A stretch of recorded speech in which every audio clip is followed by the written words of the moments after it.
সমুদ্র সীমানায় মুখোমুখি দুই দেশের যুদ্ধজাহাজ, থমথমে বঙ্গোপসাগরের পরিবেশ। ২০০৮ সালের নভেম্বরে নৌযুদ্ধের দ্বারপ্রান্তে চলে গিয়েছিল বাংলাদেশ ও মিয়ানমার। সাগরে গ্যাস ও তেলের অনুসন্ধান নিয়েই হয়েছিল সংকটের শুরু।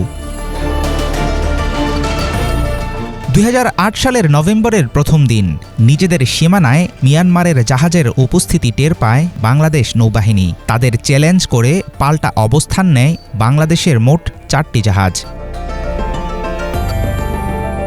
সীমানা নিয়ে এই বিরোধ বহু পুরনো। তখন মিয়ানমার বা ভারতের সাথে বাংলাদেশের সমুদ্র সীমানা নির্ধারিত ছিল না।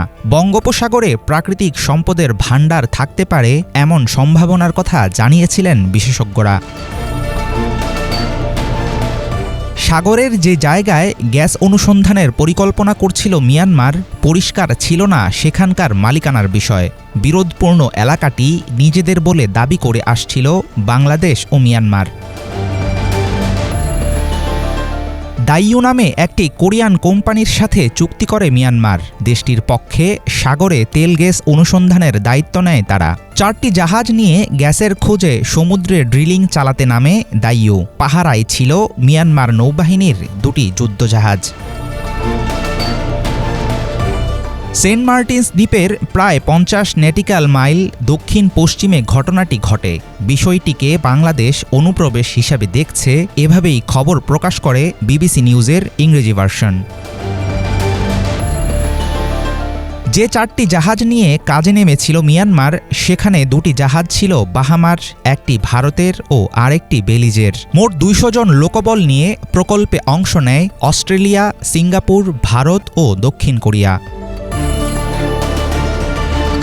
৬ নভেম্বর জানা যায়, কূটনৈতিক তৎপরতার কারণে অমীমাংসিত সমুদ্র এলাকায় তেল গ্যাসের অনুসন্ধান বাতিল করেছে কোরিয়ান কোম্পানি দাইয়ু।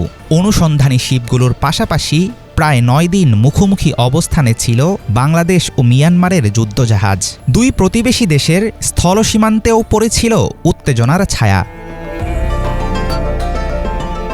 কয়েক দশকেও নিষ্পত্তি হয়নি সমুদ্রসীমা নিয়ে চলমান বিরোধ। ২০০৯ সালে তাই আন্তর্জাতিক আদালতে যায় বাংলাদেশ। ২০১২ সালে আসে স্থায়ী সমাধান।